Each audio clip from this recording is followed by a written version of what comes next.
Good morning, everyone. Welcome back to Breakfast with Bobby. I am your co-host, Christina Bloom. I'm here with my co-host, Bobby Klebano, and my good friend, Tammy Friday, who is an animal communicator, a Reiki master. She does a lot of cool stuff. We're just going to let her tell you about it. But anyway, so on to Bobby. Just go ahead and let us know a little bit about you, Bobby.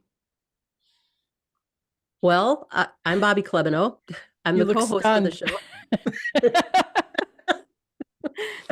show. Maybe I should push this over to Tami, who's the Reiki master and animal communicator. So All y- right. we do have some experience in this. So this is going to be a lively discussion, I think. Pretty Yeah. interactive. So stay tuned. Yeah. Welcome to Yeah, the show. Welcome, thank you. Tammy. Yeah, I'm excited. Yeah, we'll all be like, oh, it's our Right. turn. Yeah, I'm glad to be here to just talk about whatever we end up talking about, animals, hopefully. That's my passion. It's probably a lot of people's passion, not everybody's, but I love connecting with animals, talking about animals, talking with animals, as most of us maybe do, or at least probably the ones that are going to tune in. The other people probably will be like, nah, not today. That's all right. We're not Yeah. for everybody. Yeah. We're a select kind of listening group. I have a question. The first question that popped into my head, Christina and I have been doing this for quite a while, this Reiki stuff. And sometimes some crazy things happen. I did learn a little bit of animal communication, and it's interesting to hear their voices. And sometimes the voice shows up in a manner that you really didn't think was going to happen. Um, but in addition to that, my question to you is, what is the craziest thing that's ever happened in terms of animal communication? What is the first thing that comes to your head, a crazy story? I don't know how I'm just gonna go with what first pops in my head is it just sometimes the playfulness of animals when they come in.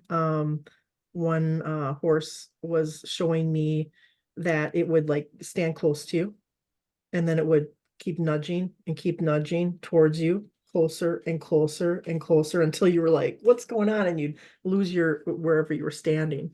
And Mhm. so during that session, I felt off balance. I'm like, what's happening? Like I feel like I'm being moved. And that in that particular session, the horse was sharing that that's what it would do with its person. It was playful, but also it was that was one of its ways would be trickery and playful is just like a your sibling that's just playing a joke on you or your friend. But it also the horse, I forget the horse's name, I apologize. um the horse was sharing how he also did it to kind of encourage his person to be a little bit more assertive. And Oh, could she hold her ground? And because if he was sharing that if she held her ground and was, centered, grounded, and firm in her stance, he wouldn't have been able to move her. And he kind of reminded me of, I think there's some martial artists out there that can, they train and they can have such force that you just can't knock them over. yeah. They're so planted to the earth. Well, And so I thought that was interesting. I don't know if that's the craziest thing, but maybe the horse is kind of coming in, to be honest, playing a little trickery right now. Like, so I think what it really is, and I'm shocked and amazed at how the universe works. So let me tell you a little bit about my history. I had two horses. I had a mare who was half Arab and half thoroughbred. And then I bred her and she had a little filly. But I miss her all the time. I had to give her away. And both of them I had to give away. And I wondered, she was probably 20, I think, when she left here. And I've just always wondered whatever happened to her. And the other coincidence here is that I am a martial artist. oh So wow. however you want, whatever you want to talk about today, I'd love to know sometime, doesn't have to be on the show. I'd love to know if my horse if she crossed over, but I miss her dearly. She really Mm. played a huge part in my life. And um, so, yes, they do have a way. I'm not sure that I would have interpreted, and that's why you're the animal communicator, that he was trying to get her to be more taking a stance. Some horses are just a little pushy and they just want their room. And so pushing you around is just part of what they do. So, but tell me more. I'm really enamored with the animal communication. Mhm. So whatever you'd like to add about that story. Yeah, in the way I get information in sessions, I don't really know where the information is going to come, in what form. It Mhm, might be words, it might be voices, it might be body sensations, it might be visions. Um, I just open up to whatever, and then if I need clarification on something, mhm, and with that particular horse, he was like that, like, he was very dominant. His personality was very dominant, and I want things the way I want it. But he did share that the feeling I got with him is he would kind of, because he was that way, he would push his person to be a little bit more strong that way by kind mhm, of teasing her in a playful way, mhm, rather than a very mean way or anything like that. It wasn't like that at all. mm, So yeah. Um, and when you talk about, like, where do our animals go? I get that questions like that a lot. Like, where do they go? What happens? And I'm still learning. That's one of the reasons I also love doing the animal communication, is because I learn from them every time. I'm just blown away. I love learning. I'll be a mhm, learner for my entire life. And they'll share things that I'm like, oh, I didn't even think of that. So I've had a couple animals, and I can't speak that this is the way it is or this is 100%, but in my experience, what some animals have shared is this idea that where they go, if you will, it's almost like the probably the analogy that one gave me was, I'm dating myself here, but if anybody's familiar with overhead projectors, there was like a mhm, machine and it would project onto a wall, and you would have like a clear piece of plastic, like the size of a piece of paper, but it was clear plastic, and you could write with markers on it, and whatever you had on that clear plastic, that's what would show up on the wall. And when if you were a teacher and you were instructing, you might have another clear plastic layer on top of that layer to show, like, something to as you're educating. And so this one animal sharing how, where you exist in a sense is on this one layer of clear plastic, and then we're kind of on this other clear plastic layer, and so we're right there. It just feels like it's different. And the mhm, animal is sharing, like, we have an easier ability to, like, pop in and check in on what you're doing, and connect. You have a little bit harder time connecting to us a lot of times, but not always. So people who are mediums or are able to kind of, have that veil be a little bit thinner, as they call it, the veil between us, mhm, they can tap in a little bit easier. And then some of us, or certain times, even for me, sometimes it's like, it feels like light years away. mhm. But they said it's like an overlay, which was interesting. Um, That So makes do they sense go to to the me. same place as humans go? I mean, the veil, it's just another layer of consciousness. I'd like to think that they don't really go to another different, like to the zoo, do all the right. animals live at the zoo? Let me just check, because I haven't asked that question. Like, why don't I ask right now? I don't know.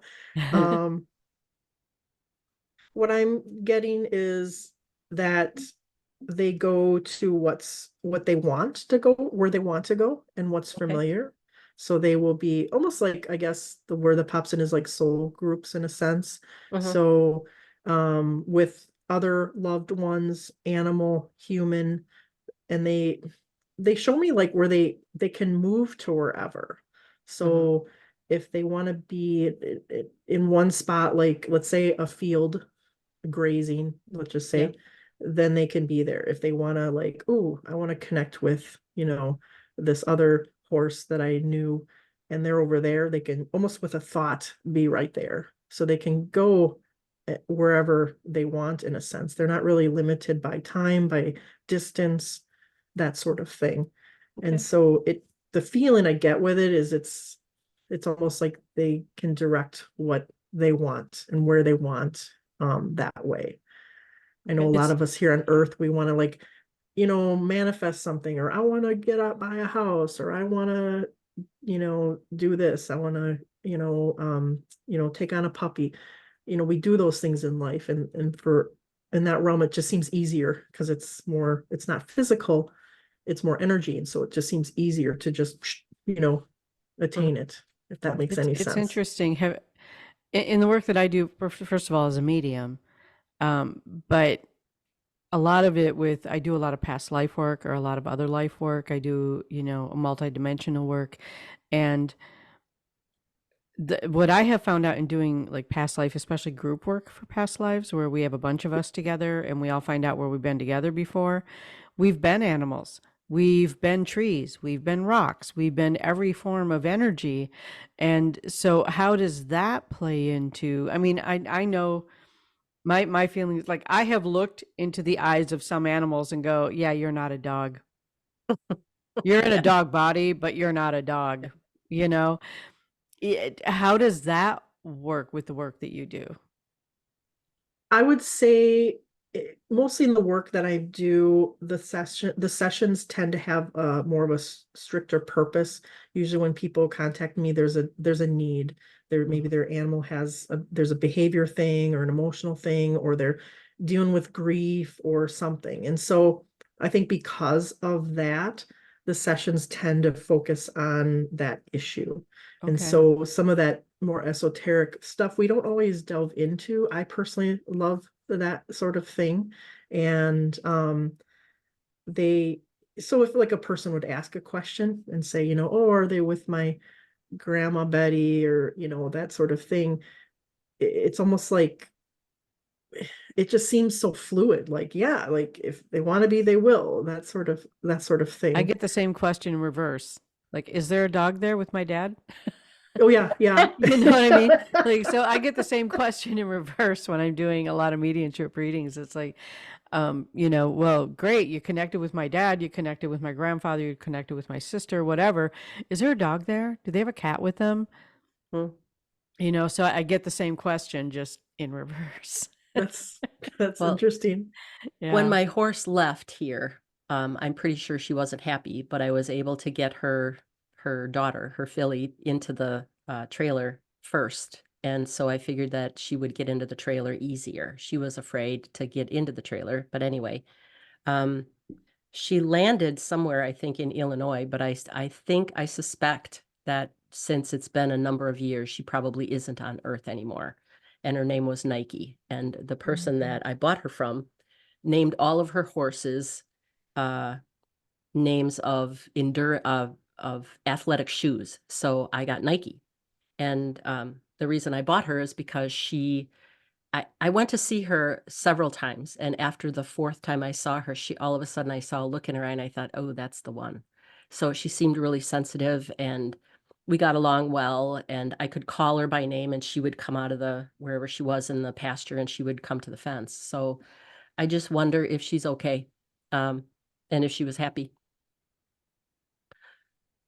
As you're saying that, what I'm getting is like a just like a head bob sort of feeling. Like She did that. Yes. just like, Yeah. and the feeling is sort of like a almost like a of course, almost like some of the dynamic between you was like uh she would more she was a she, right? Because sometimes Yes. genders are more Yes. like whatever, feminine, masculine, was often reassuring you and helping you with something. And almost like her attitude is sort of like of course, and like I know what I'm talking about, and that sort of thing. But yeah, I'm getting just a big, like Oh, excited head uh, bounce.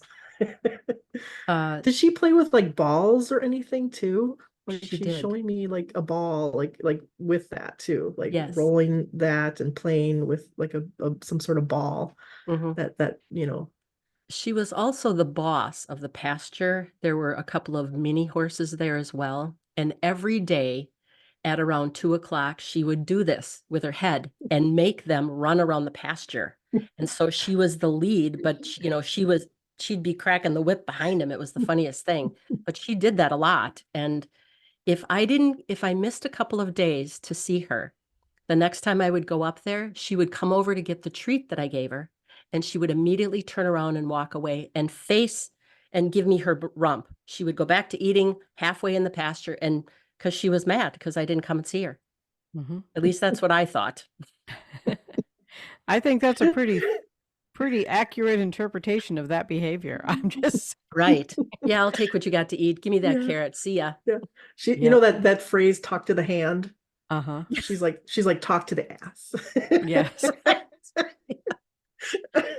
Yeah. And, when I first got her, thinking, knowing that she was already hypothetically trained, but she was an endurance horse. And so I had her in the pasture and I was going to take a ride and I put a bridle on her and all that kind of stuff. And I don't wear saddles. I never use saddles. Everything that I learned, I've been riding horses since I was about 5, and nothing was scripted or trained or any of that. So I learned by the seat of my pants, literally. And so I took her out for a ride and got down to the field, turned around, and I was running her on the way back, and I couldn't stop her. And we got to the fence line, and I thought, good Lord, I'm either going over the fence with her or she's going to stop and I'm going to be the only one that goes over the fence. And that's exactly what happened. I didn't go over the fence, but I was able to turn her around and all that kind of stuff. She was an endurance horse. So speaking of rump, she had quite a rump on her to keep her propelled going straight.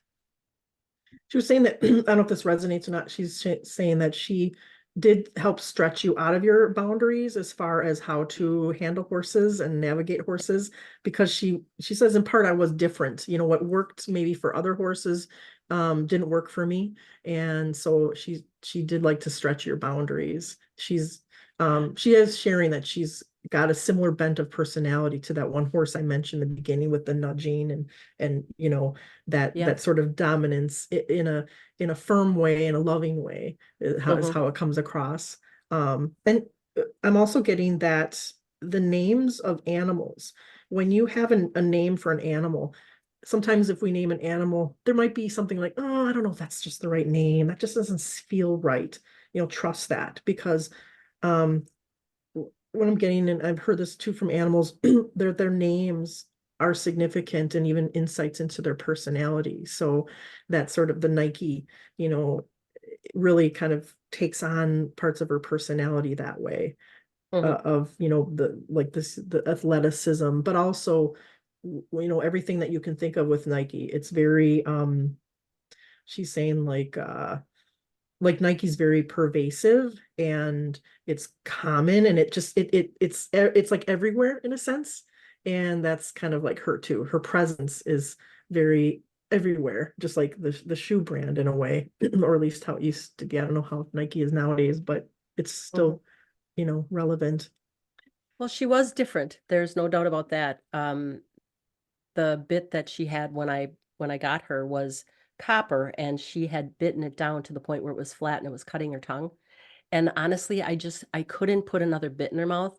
So I used a hackamore, which is something that doesn't have, and it's over the nose. So when you pull back, it stopped her easier. And I just couldn't put the bit. So she was very different. And she communicated in a way that was very deliberate. And like I said, we got along well.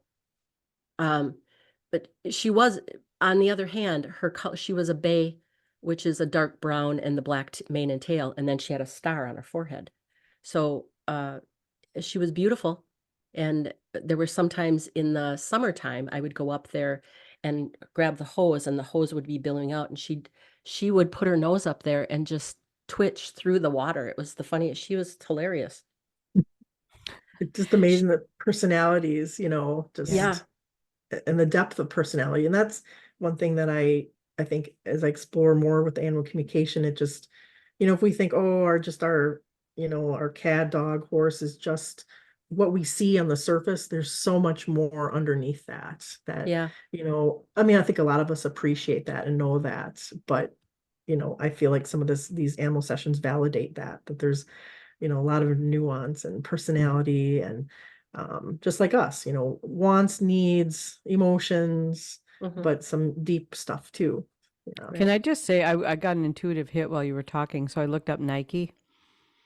Nike was the winged goddess of victory. Athletes who wanted to win worshipped her. Even today, she has some significance to athletes because of the shoes are actually named after that goddess. Oh, for heaven's sakes. Yeah. Yeah, I got chills. I Wow. did too. Right. I knew that there was some connection to uh, either Greek or Roman pantheon, and so I Hmm. looked it up, and that is actually a really great name for a horse, especially a horse that runs fast. Right. Right. Um, Yeah. the owner of the stable had put her in a different pasture one day, and I think that there was a lightning storm or something, and she was afraid to be in that area. But anyway, she was because the barn was connected to the pasture that she was really in, and so she couldn't go to the barn. However, she was so scared something had startled her, and she literally jumped a 6-foot fence, all just no running start. It was just that. And so she had some capability. And again, the day that I ran her up to the fence, I really wasn't sure if we were going over it or I was. Um, Yeah, yeah. So I looked a little further. Her most well-known powers are the ability to fly, the goddess of victory, the power of speed. yeah. Wow.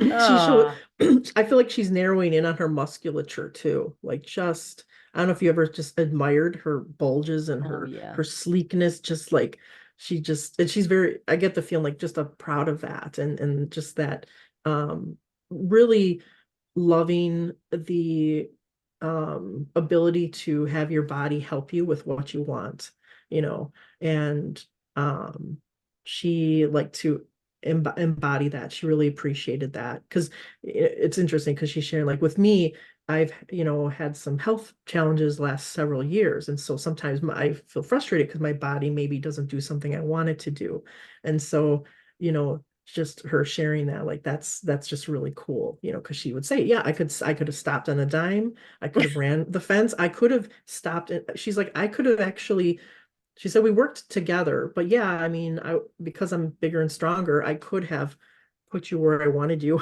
if, and you knew There's no that. doubt. Yeah. We were in sync to the point that I know she could have killed me a couple of times, Mhm. but she knew where I was all the time.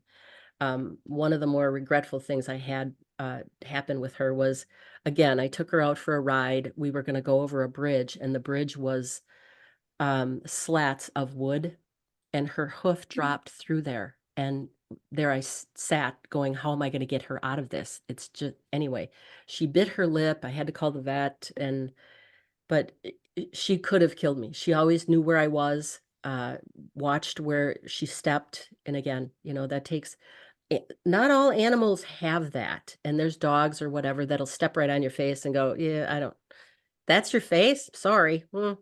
Next. But she knew where I was all Yeah. the time. And I I have a appreciated that. question because I too had a horse. I've only had one horse.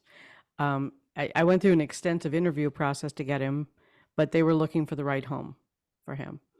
And God bless us. I loved him. He was great with kids. He was kind of a manny horse, like he would take care of kids.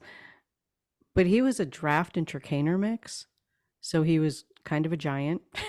I love that. And we couldn't get him to go past, like we were trying to teach him, like my son wanted to ride him in a parade. We couldn't get that horse past a stop sign. Like he would see a stop sign and that was it. He would stop. And when you have a horse that weighs roughly as much as an SUV, you are not going to get that horse to move. Like that's just not going to happen. But I got him when he was like maybe 19 or 20. And so we could not get him past a stop sign. Do you have, and I mean, I know he probably couldn't read, but there was no getting him past that sign. Do you have any, like, his name was PC. PC. How Yeah. do you spell PC? P period C period. Okay. Yeah. Very It was clever. actually Prince Charles Wait, is because that a P with before the Prince, C? yeah, Prince Charles.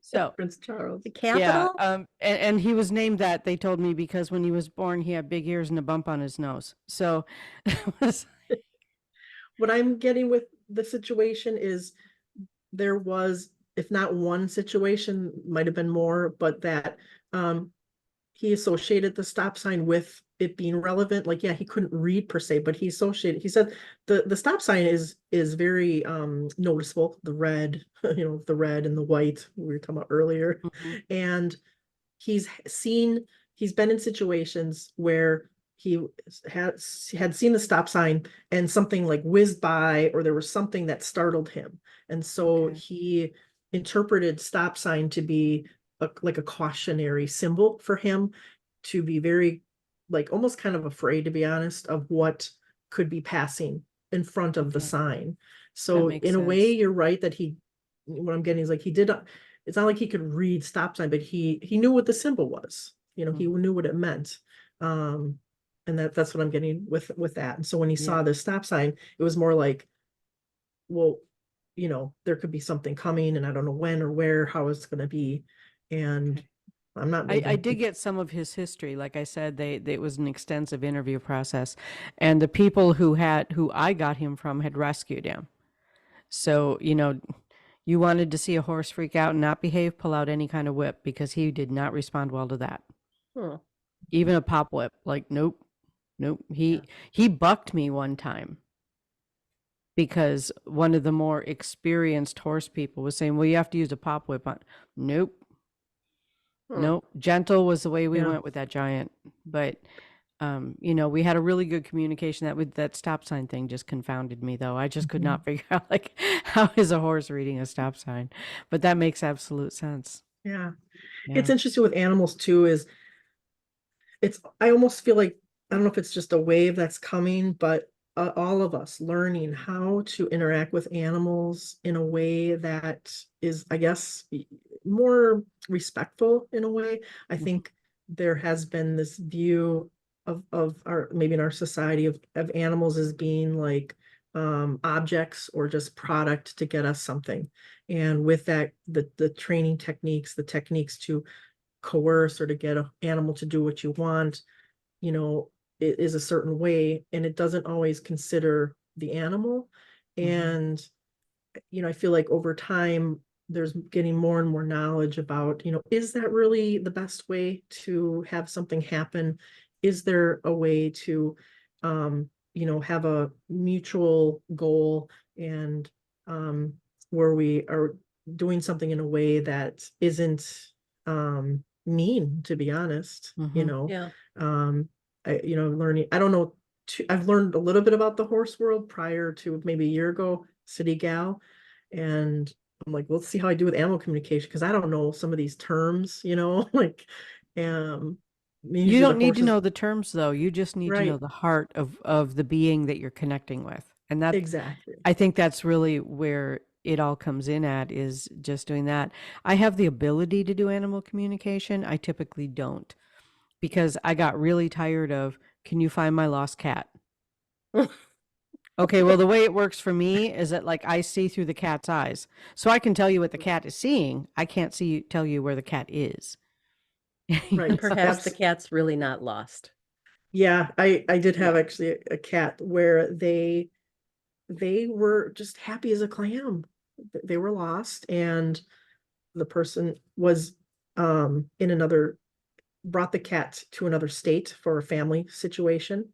And the cat was just showing me, like, having the time of its life out and about. It got out, and it was just having the time of its life exploring. And I was like, "Did your cat, like, was when you in your home state, was your cat running around?" And oh yeah, like my cat was all over, and covered much acreage and had the run of things. And I'm like, well, your cat is doing that now. Yeah, it's in a different state, but and when I was connected with the cat, like, I didn't really feel like, the cat was just enjoying himself. He just kept on like, this is great.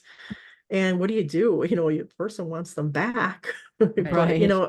and I guess my approach to with animals is I never be mindful of what are their wishes too, and sharing that, like, I'll just say, well, your person would love you back, that would be great, but I can't force that or expect that. It's like, I guess when Yeah. during sessions, I'm trying to find like a win-win. Is there a Right. way where both are can, be satisfied in some way? And Mhm. a lot of times I feel like maybe a mediator that way, because there are people who are like, just tell my dog this, or fix this. And time and time again, it'll come up that it may not even be the animal's issue. They might be responding to the person and their issue. Exactly what I was just thinking. Yeah. Yeah. Yeah, like anxiety is a huge one. A lot of animals will act a certain way out of fear and anxiety. Maybe they'll be aggressive, maybe they'll be cowering, or they'll poop somewhere. And I've had a number of animals say, well, my person's anxious, so I'm worried. Like, what are they anxious about? And when you check in with the person, like they're like, yeah, I'm scared in situations, I'm anxious. And so it's my goal is to like have each party look at themselves, and if the person can learn to calm and work through anxiety, that's going to help the animal, and the animal can help the person, and working Right. that way. Yeah, I had someone come to me once and say my dog will not go outside to go to the bathroom or whatever, and it turns out there was a lot of conflict in the relationship, and it was a German Shepherd. That German Shepherd was being protective Mm. to make sure that nobody got hurt, so it would not go outside. Wow. It was just like, nope, I have to monitor this situation. And and what are police? I mean, German Shepherds are kind of police dogs. They want to monitor situations. Yeah. Mhm. It's what they do. And so, Absolutely. yeah, so I get what you're saying though. It's like, how do you? At some point, I just had to say, either you two need to stop fighting, or give the dog to more peaceful people because the dog is not handling this very well. I read a book years ago. It's called The Explosive Child, and it talks about if you have a child where maybe they don't respond to rewards and all that sort of thing, and you're like, okay, there's havoc in our household. How are we gonna work on the bedtime? Child doesn't want to go to bed at 9, and I can't. Nothing I'm doing seems to make things better. It makes things worse. So this book talks about, the premise of it is how to keep negotiating until both parties are satisfied. So, for example, with that story, I mean, you have to have enough of a level of being able to be creative, but it might be like, you know, the reason for the 9 p.m. is because you're just super tired in the mornings for school. And that's why your bedtime's 9 p.m. And the kid would be like, well, I want to stay up till 11. And it's like, but that's the issue. And let's say that is what the issue is.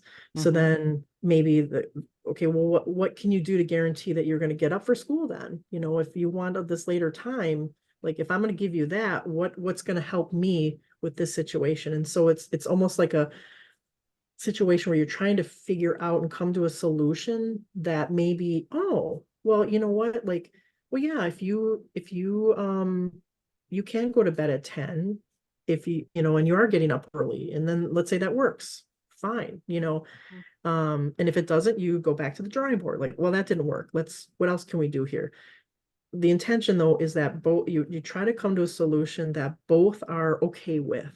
Maybe it's Mhm. not exactly what you want, but it's good enough, and it reduces the strife. And it's just a quick way of summarizing that book, but I've taken a lot of that and I incorporate that into animal communication sessions to like, is there a solution that maybe isn't what you were thinking, but is a win-win for both? Right. Sometimes you can't always have that, but maybe it's worth exploring, because maybe there is something that at least isn't as stressful or tension generating that way. Right. Um, And a lot of and people, like you said, have approached having a pet as I own this thing and mhm, it Mm. should obey me. Right. right. And That and I that's don't not blame the solution oriented. right. And I don't necessarily Right. blame the people, because I Right. feel like our culture teaches that. To Mhm. be honest, even I always apologize to my dog, because when I learned dog training decades ago, I thought, it was like I had to be the dominant, the alpha, and as I learned more, I was like, oh, there are just better ways to do things than that. And Yeah. even to this day with my dog, like, I'm sorry I was an ass, I just didn't know better. And he's very forgiving. Animals are very forgiving. I've learned too that they really look at our intention. And for a lot of us, sometimes we're just doing what we're taught. We don't know better. And so I'm not about being judgmental during sessions. Sometimes it's just we just don't know. And sometimes this illuminating, oh, animals really, they think this, they know this, they're sharing this situation, that situation. Like one session I had, the the horse kind of indicated where the person was going to get a tattoo of them. And it blew us all away because the horse was drawing me to the inside of the inner forearm, the wrist. And I'm like, are you getting a tattoo there, or you have a tattoo there or something? She's like, that's where I was going to get a tattoo of my horse. And we all were like, whoa, like of all the body parts to pick, like where does that come from? That's Right. more of a validating evidence in a Mhm. way.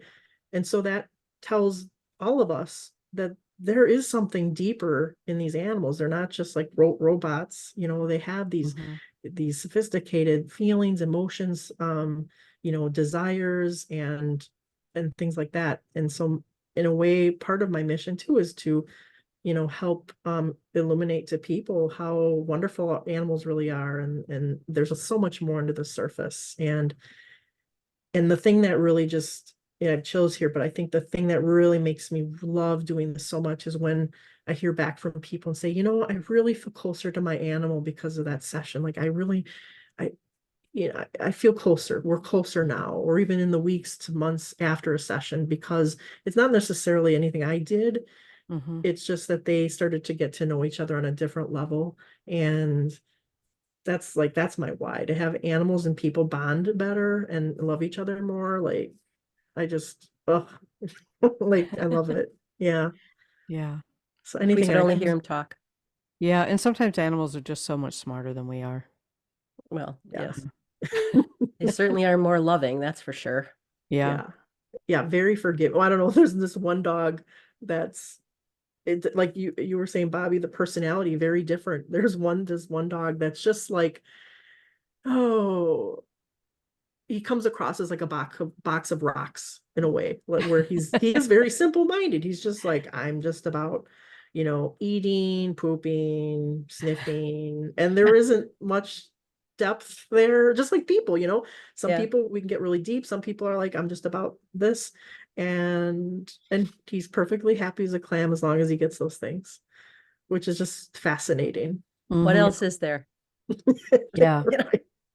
Well, And maybe that's a person, a soul taking a break from being a human and just wanting to just take a lifetime off and just, you know what, just feed me, let me poop, and take care of me because right now I just need some nurturing. sign me up. And and Right. hope I get a really good family. And hope I, Yeah. yeah, that would be part of the contract, I would think. But Mhm. yeah, yeah, With a big couch. yes. Don't That forget they the let me couch. get on. Right, exactly. Maybe even their bed. Can I have my own bed? I'm there. Like you promised. You said I could get on the Right. bed. That's not it. Well, you said you wouldn't chew it. Exactly. Oh, Yeah, forgot that. I always say, I always if I could just come back and have a lifetime off, I would want to come back as a pet in my sister-in-law's house. The most pampered pets Mm. on the planet. They have spa days. They get their nails done. They get Wow. I know, right? Like, yeah, please, someone just take care of all of that for me. There's probably like a really long line of souls Oh, like I'm signed sure there up are. for Right. Right. That's And don't probably a forget the line that goes massage. around the universe at this point, waiting to get into that house. Yeah. That's This not the needs next massage. availability is in 2 billion years. Yes. Right. Yeah. I'll wait. And when you're in heaven or wherever you are, it's timeless. So you really don't know. It could be tomorrow for all they know. Exactly. So, do you do Reiki on your animals? I Or Yeah, I do. I do energy healing, and I do sessions with animals as well, like over distance. Most of my sessions are remote these days. And yeah, I do Reiki, and I do something I call energy blast healing. It's something it's a different energy that I kind of came upon, gosh, like 4 years ago or so, or more than that now. And um I find animals are very perceptive to energy. They really respond well. But they're very sensitive to it too. You have to really, I learned when I first learned Reiki, I was so excited to do Reiki on my dog, way back when, I think like 2014, I learned Reiki. And him and I were just on the couch, and I was like, I'm just gonna, beam Reiki to him. And he was just laying there. He was like his head was like facing like a different direction. And he turns around, he looks at me like a dirty look, like almost like a what the F are you doing right now? And then he gets up and walks away. And I was just like, wait a minute, I thought like Reiki's just so wonderful and whatever. And I was like, what is this? And he's a very sensitive guy. My guy, his name is Stuart, and he's very sensitive. And he actually taught me like, you know, that was too intense. Like it would be like, Mhm. like with touch, with massage, some people like deep pressure with massage. Some people need something very light. We're all different, even with energy. And so he taught me, really gauging what is comfortable for an animal. Is it too much? Is it not enough to really gauge that intensity, I guess you could say? And so, like, for example, with him, I learned for him, it was him to be about 10, 20 feet away and me just kind of lightly intending. And then he could tolerate that, but he could come and go. And that's kind of where it started with working with animals. And then from Animals there, will get up and walk away when they're done. mhm, They're like, okay, session done. And they get up and walk away no matter what you think you know. absolutely. Yes. Yeah, they're in control. And it's nice to have them in control of that and to be Mhm. very perceptive to that for anybody who Right. does energy healing. When they're done, they're done. And, it may literally only be 2 minutes. And you're thinking, well, don't you need like a half an hour like us people or whatever? Mhm. And Mhm. they a lot of times they don't need as much. Sometimes No, it's interesting.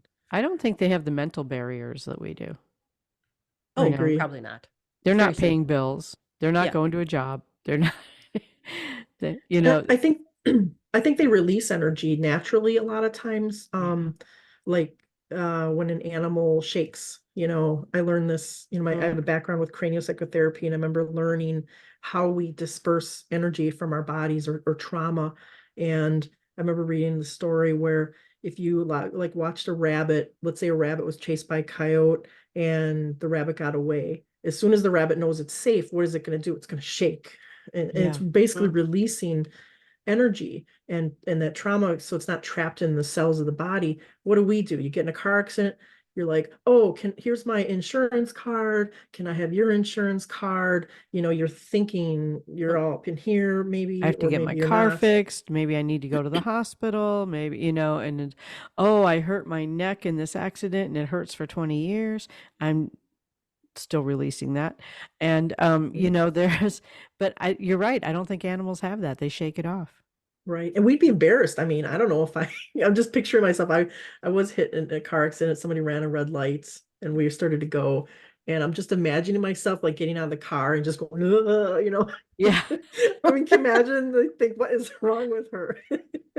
But maybe if I did that, I would have released some of my pain much quicker. Yeah, exactly. I But think sometimes it's, in situations, animals may not be able to. It is a challenge. What I get from a lot of animals, it is a little bit of a challenge in trying to cohabitate with us and live in our world, though, because some of their natural mechanisms for healing, maybe they can't do. A lot of animals tell me like sunlight and being outside and earthing, putting their paws on the ground. A lot of those are very healing to them. And let's say that the dog or cat or whatever is in the house, while you're at work all day, and maybe they have a stress, but they have to find other ways to release or to heal that maybe they can't do. So it's a little bit of it's a challenge for them in when they're put into our world and they maybe don't have the tools that they're used to using. So mhm. sometimes sessions might be about, I find cats. I don't know if either of you have discovered this Yes. with cats, like they are crystal masters. I feel like they just, Mm. there's a lot of times where they'll be like, oh, this crystal, that crystal, this will help and that. Mhm. And then I think, wait, my own cat, like he's always playing with crystals and rocks. And if you ever have a cat out there that is really, they have an affinity and knowledge about crystals, I've learned. And they'll give me the visual of a certain crystal. I may be able to recognize the name or not, but sometimes just the color of a crystal, they have similar properties.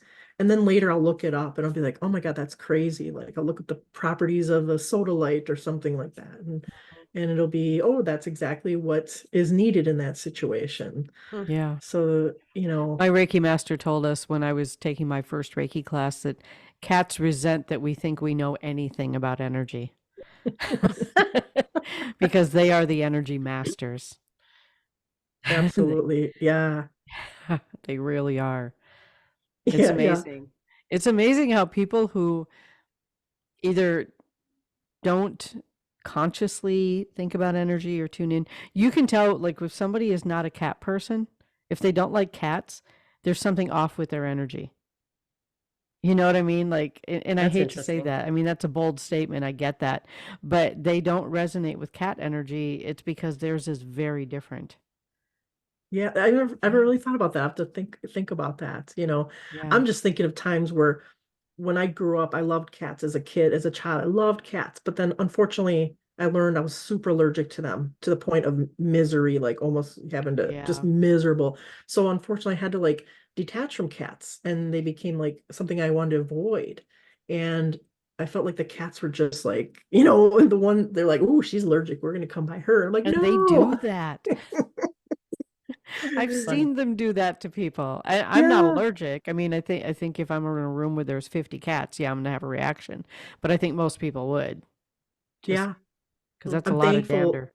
I'm thankful that I healed enough that I'm not allergic to cats anymore that I know of. So I'm like, thank God, and then it's Hmm. reestablishing like, oh yeah, I'm used to being scared of you. Like, okay, I'm gonna pet you. Am I gonna get itchy? Yeah. Mm, Um, but yeah, I haven't really explored like that. But I am thinking of people who come to visit, and our cat is more, his personality is more like he's just a one type of person.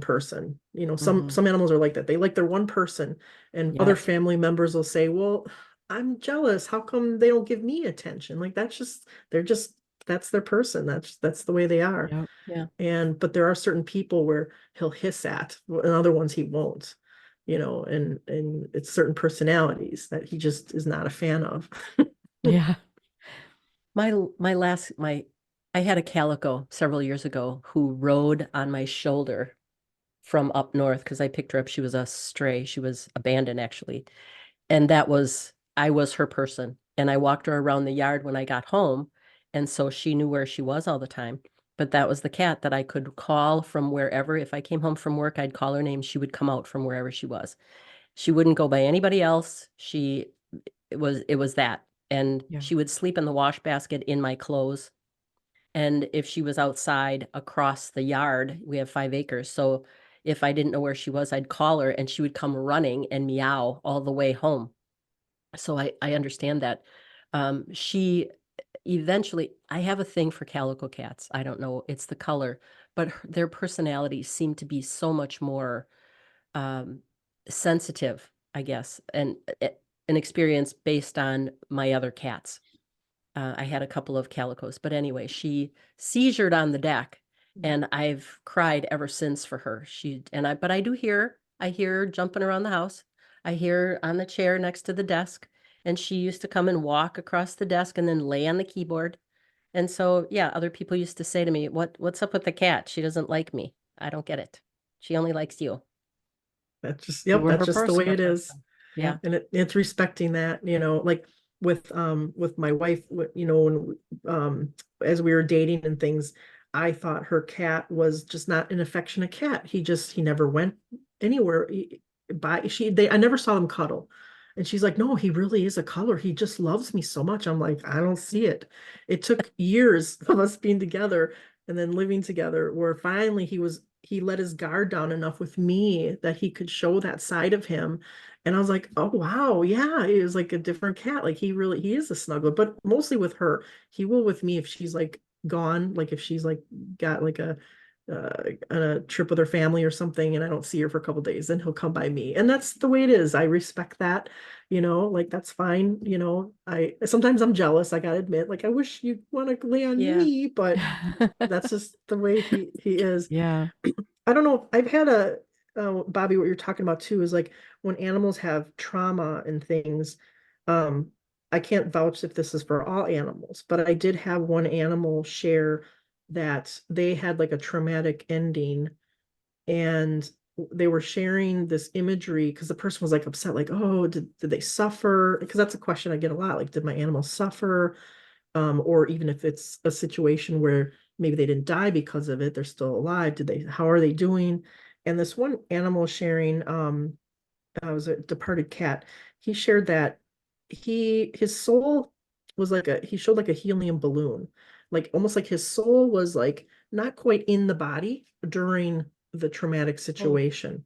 Mhm. And so he was, to kind of help ease his person's mind and worry that he didn't really feel the brunt of the situation because his soul was kind of like detached in a sense.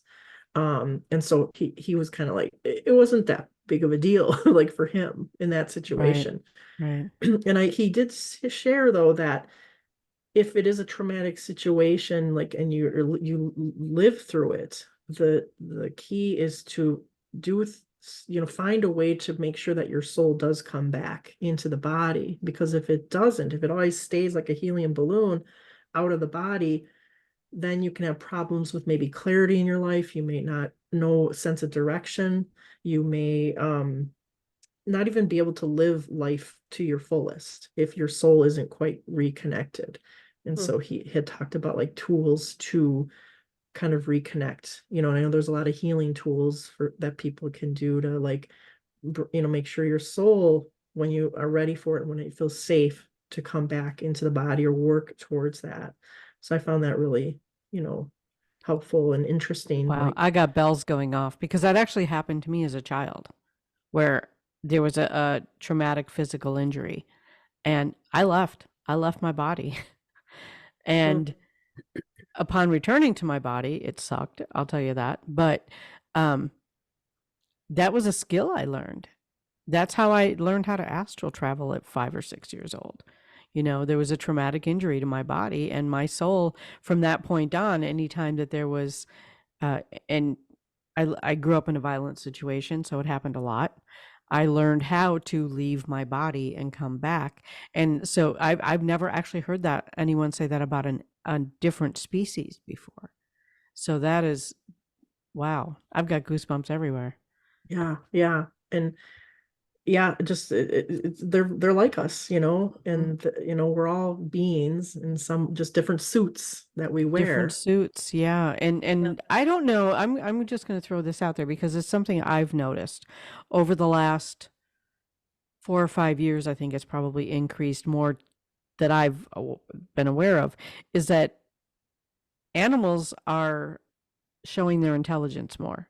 Wild animals, pets, it doesn't matter. Like they're showing their intelligence more. There are animals that, the lion will only eat the gazelle when it's hungry. Other than that, they hang out. It's but they're showing their intelligence more. They're communicating not only with each other more, but also with humans more. It's just that a lot of us aren't paying attention. Mhm. Right. Like I always say, animals have been trying to connect with me, and not just me, everybody. They're always Mhm. trying to share messages, share information. It's just our ability to receive and understand that. And I feel like we all have that ability. It's Mhm. just practice and learning how to do that. Yeah. Right, and getting Um, our filters out of the way so we're not putting our opinion on the animals. right. Yeah. That's a And big that's one. always a challenge, right? It's Like a me huge step challenge. I would try to be that helium balloon, like not like whatever I get, it might not make any sense. It's Yeah. hard. Yeah, I guess I feel like collectively from animals, they have like been showing parts of that.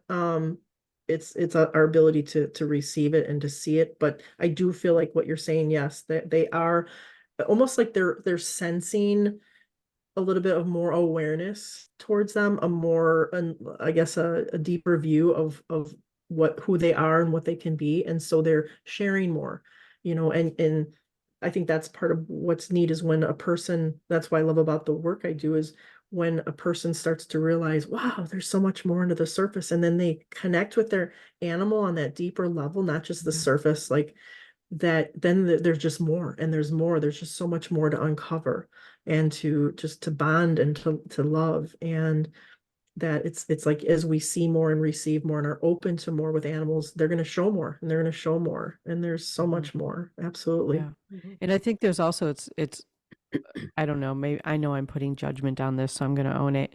I think the wild animals are all like, you all had your chance. You messed up our world. We're taking over. Yeah. Yeah, I agree. I think there's a lot of Yeah. impatience, and I find this is a challenge too when I'm connecting with animals, especially wild animals. It's almost like there's the animal it's like with the emotions and things like irritation or whatever. And then there's like that soul level where Mm-hmm. it sees the bigger picture and Yeah. things like that. Like and so like on that individual level or just with feeling exploited and this and that, like yeah, there's and you'll hear there are stories out there where an animal maybe they attack like a poacher or Yeah. they're trying to like take back their world in that way Mhm. and to show messages like I was watching a documentary. I think it's called like the American Buffalo or something, and it talked about the history of the buffalo in the United States and how they were just so many of them, and then as man was moving west and just taking whatever, just destroying the buffalo, just Yeah. for not really appreciating the buffalo.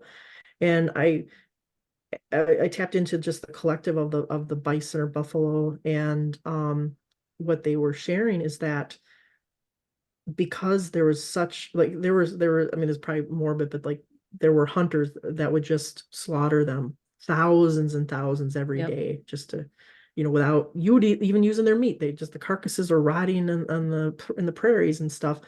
And the bison buffalo, I always forget which one what officially Yeah. is called, but they were sharing that because of the scale of it, so many animals that you could see the carnage. And so that was in a way their way of almost like a sacrifice for their message in that way. Like yeah, that really sucked and they didn't want to die that way.